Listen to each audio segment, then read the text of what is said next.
You say that again on I the said tape? you look really good, Neil. I'm really pleased with the night. I'm happy for John Trofe, who was on my staff for a few years, did an unbelievable job for me. Got to be head coach at a very young age, and I thought they ran our stuff better than we ran it. Now he's got, I got a bunch of new guys, so he should, but it was great to see the stuff they did, how they competed early, and that they didn't quit. They really battled till the end, down 40 points, cut it to 20-something, and I'm really happy for John. I think he's going to have a good team. You do need to look up and see, 41 threes might be an arena record that they took against us. That might be the most ever shot in here in a regulation game. So, good win. Season started. We're 1-0. And now we get to go to Orlando and get on the road and find out a lot about us next weekend. 3 games in 3 days. A lot of people are going to have to play. And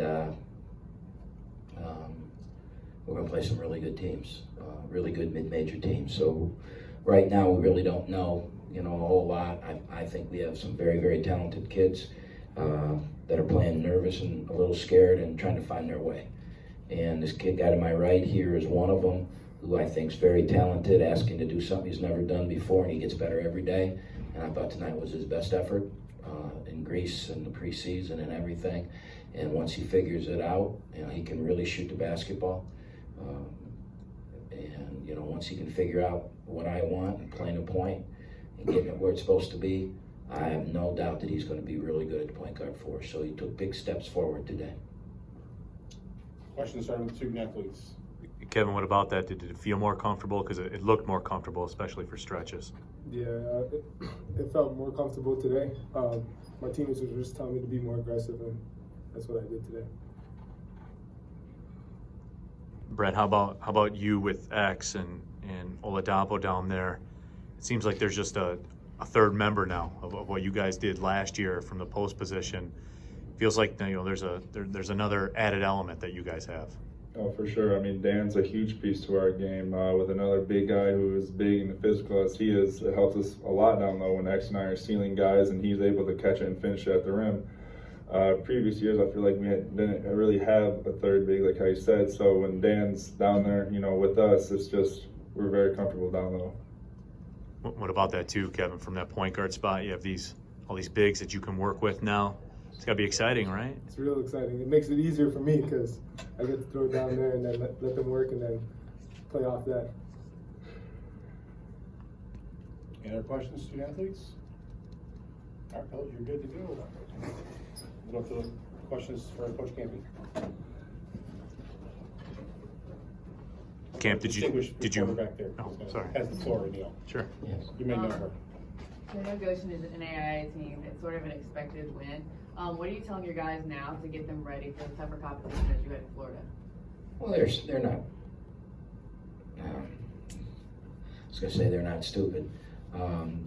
They understand what this is about, and we could play this game as a 4th game in the tournament. And to get a 4th game, you have to play a non-D1. To go along with the tournament, I gave John a chance to come back and be here and bring his team, playing a Division I arena in front of our student section. We're opening night, we're playing an NAIA school, and that student section just turned it out. They were great. They stayed for the whole. We're up 40, and they're still there. And that was cool for his team to get a chance to do that. They see us on TV, and they got a chance to play. And we gave John that opportunity. I owe him that. And we knew what we were getting coming into the game. Our players knew it, and I thought that they did it. They handled it well, and now we go play Delaware. And Delaware's picked in like 4th, I think, in the Colonial League, which is a really good mid-major league. It's going to be a really difficult game for us. We're going to have to guard, and we're going to have to rebound. And they're a little unconventional too, and this is why this was good. We haven't seen a possession of zone in 2 exhibition games and 3 games in Europe. And we got to play against zone tonight for the first time, which caused some issues early for us. And Delaware's going to play zone. They're going to play 2-2-1 full court press, 3/4 court press. Goshen did that for us. So we got to see some things we're going to see Friday, so that really helped us. But I think the big thing to understand, and I said this at the media day, we are not going about this as a rebuilding year. I've got 2 fifth-year seniors that can really play. But we got to be smart and understand that this is a process.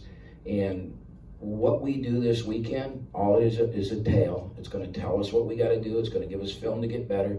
If we win them, we're not going to get too excited. If we lose them, we're not going to get too upset. We understand that we have to be ready to play on December 28th. And then once we, get ourselves in league play to have home games in the postseason, then the whole focus goes to the postseason, because the goal for this team is to go to the NCAA tournament. That's a single-minded goal. That's all we're talking about. We're not talking about winning a league championship. We're not talking about being 10-3 in the non-league. We're talking about how we're going to grow so that we can go to the NCAA tournament. And that means we have to be our best we can be in March.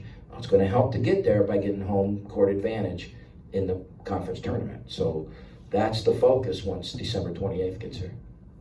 7 freshmen, a lot of question marks, but looking at Blake Lampman, 3 for 3 from three-point range, and I noticed he's from Hazlitt, down the road from Okemos and DeWitt. So, oh yeah, what's in the water up there in Lansing area? Maybe our next Lansing shooter. We've had a lot of success with kids from Lansing, and to be honest with you, Blake Lampman wasn't even on my radar. Travis Bader called me, and he goes, I might have found the next me. And when Travis Bader says that, I said, okay, I'll give him a chance. And the kid's come up here and earned it. He's going to play.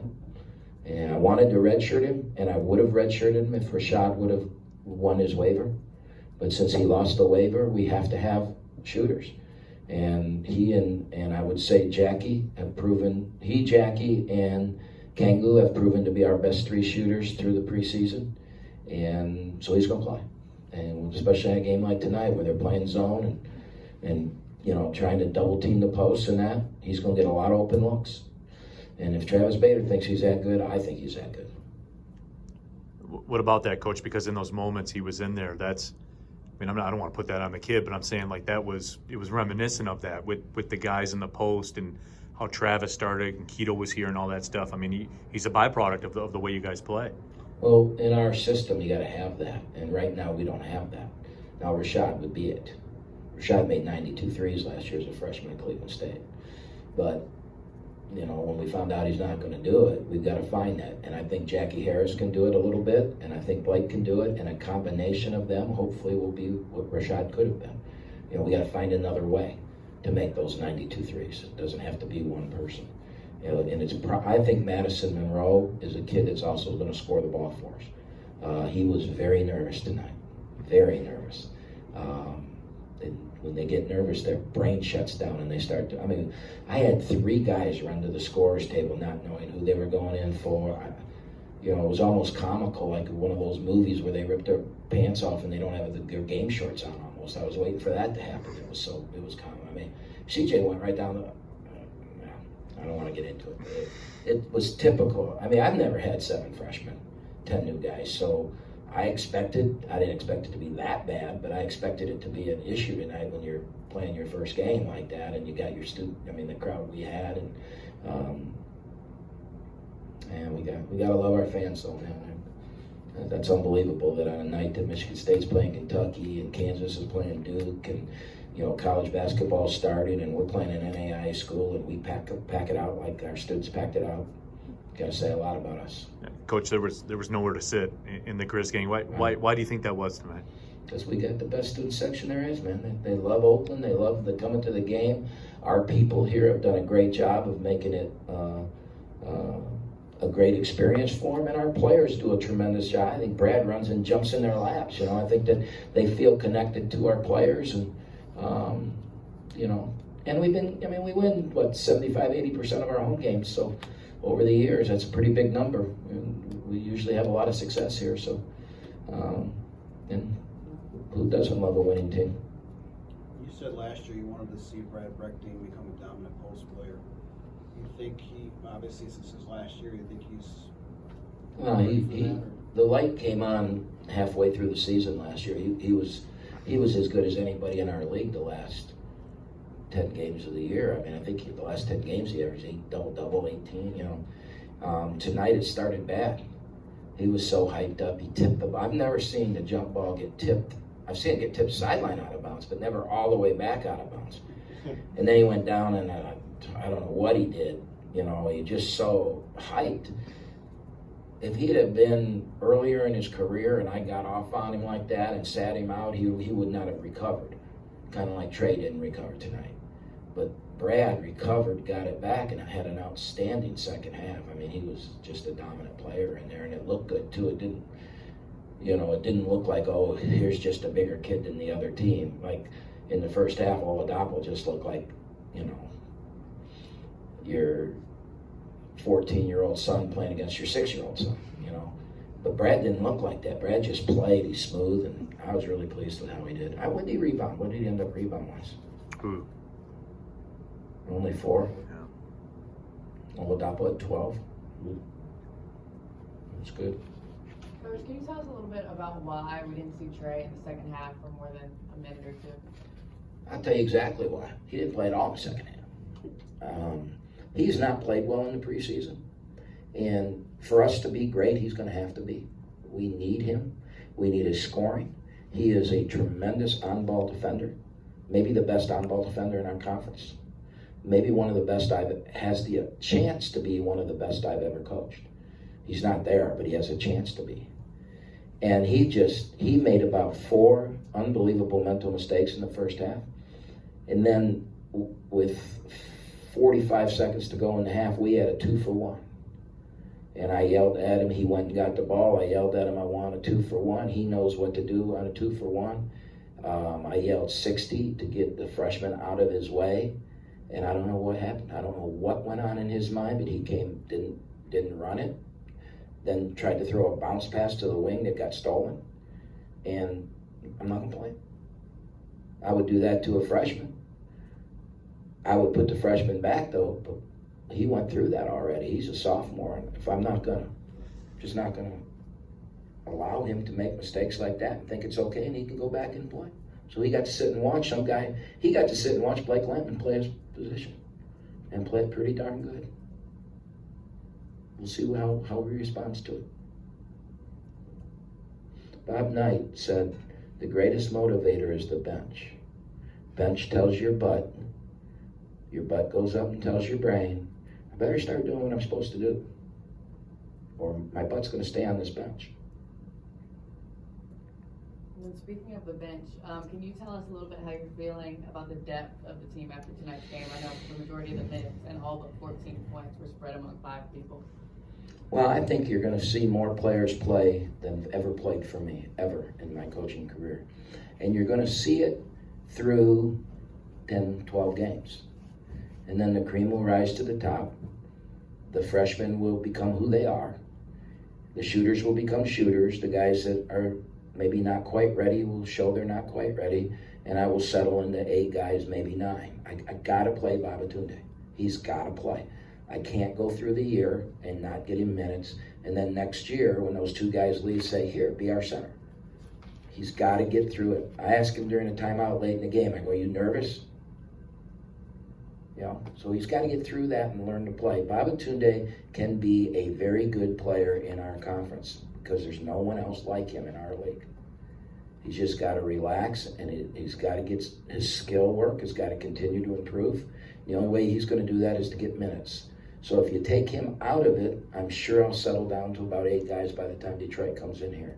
But until then, I'm going to give Pittman. I'm going to give Lampman. I'm going to give Gettelfinger. I'm going to give Harris. I'm going to give all those guys, Newsom. I'm going to give all those guys some minutes.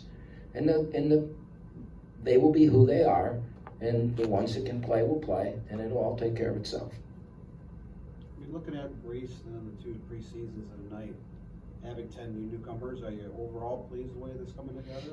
Or?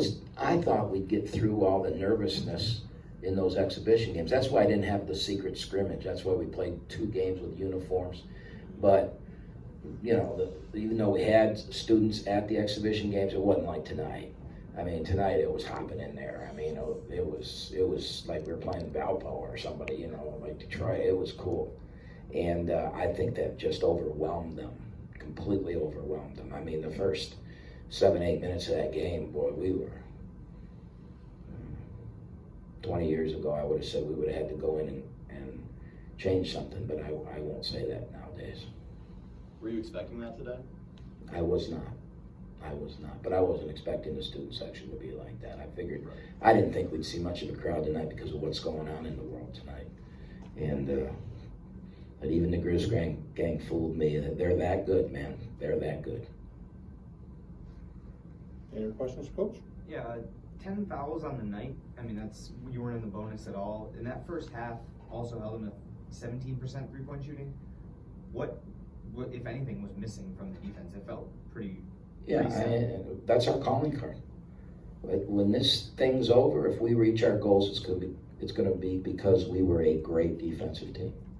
And we have the makings of a great defensive team. We also have the makings of a really good rebounding team. When you have that kind of size and length, if you can keep the ball out of the paint and not have, mismatched running where we had to help here and left a guy open and got to run to him, you're going to rebound better. And that's what in the first half we did. In the second half, we played a lot of combinations, and then they just decided we're just jacking. And they just started jacking, and they started, man, one kid came off the bench and made 5, I think. Yeah, he was 5 of 10. And, good for them. I mean, I'll take that in every game we play. That if they're going to shoot 41 threes and make 14 of them from the depth they did, I'll take that every night. Any other questions? All right, thanks, guys. Gals.